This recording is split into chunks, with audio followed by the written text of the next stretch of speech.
வணக்கம் ஃப்ரெண்ட்ஸ். இன்றைக்கி நம்ம வீடியோவில் என்ன பார்க்க போகிறோம்னா, பயறு தோசை இல்லாட்டி பயறு அடை எப்படி செய்யலாம் அப்படின்றத பார்க்கலாம். இது காலையில் ரொம்ப நல்ல ஒரு பிரேக்ஃபாஸ்ட். இது ரொம்ப சத்தான ஒரு பிரேக்ஃபாஸ்ட். இது உங்களுக்கு குழந்தைங்களுக்கு செஞ்சு கொடுங்க, ரொம்ப ஹெல்தி.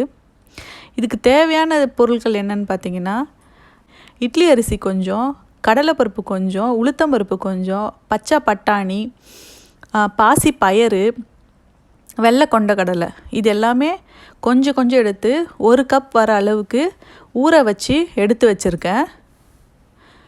ஒரு 4 மணி நேரம் ஊறினா போதும். நல்லா ஊறினதுக்கப்புறமா மிக்ஸி ஜாரில் போட்டு அரைச்சி எடுத்துக்கலாம்.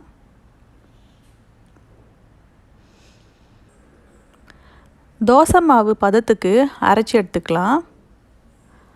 இது பாருங்கள், நான் அரைச்சி ஒரு பவுலில் ஊற்றி வச்சுருக்கேன்.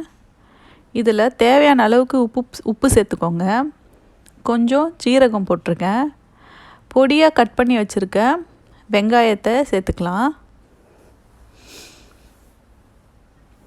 வெங்காயம், பச்சை மிளகாய், அப்புறம் பொடியாக கட் பண்ணி வச்சுருக்க கருவேப்பிலை, இது எல்லாமே சேர்த்துக்கலாம்.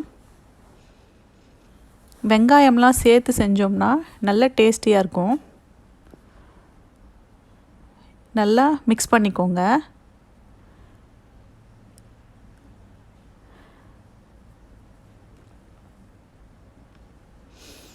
எனக்கு சீரகம் பத்தலை, அதனால இன்னும் கொஞ்சம் சேர்த்துக்கிறேன். உங்களுக்கு எவ்வளோ தேவையோ அவ்வளோ சேர்த்துக்கிட்டா போதும். நல்லா கலந்துட்டு தோசை தவாவில் ஊற்றி எடுக்க போகிறேன்.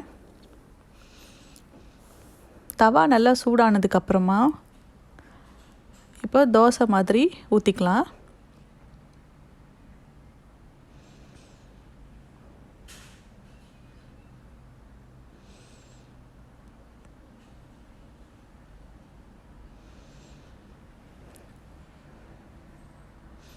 தோசை மாதிரி ஊற்றிட்டு மேலே எண்ணெய் விட்டுக்கலாம்.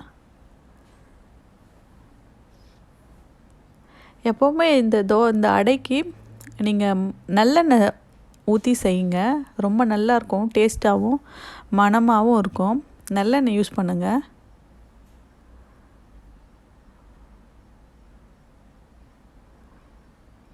கொஞ்ச நேரம் வேகட்டும்.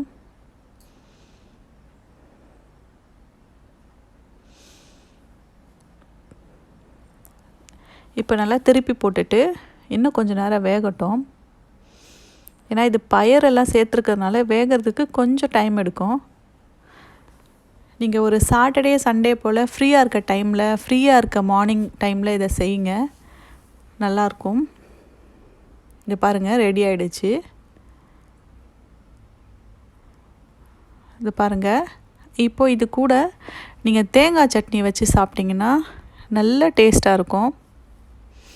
இது நீங்கள் கண்டிப்பாக உங்கள் குழந்தைங்களுக்கு செஞ்சு கொடுங்க. ஹை ப்ரோட்டீன் உள்ள ஒரு தோசை.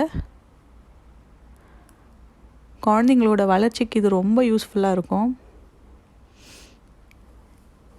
இது மாதிரி வாரத்தில் ஒரு நாள் இல்லை 2 வாரத்துக்கு ஒரு முறை கூட செஞ்சு சாப்பிடுங்க. ரொம்ப ரொம்ப நல்ல ஒரு பிரேக்ஃபாஸ்ட்டு.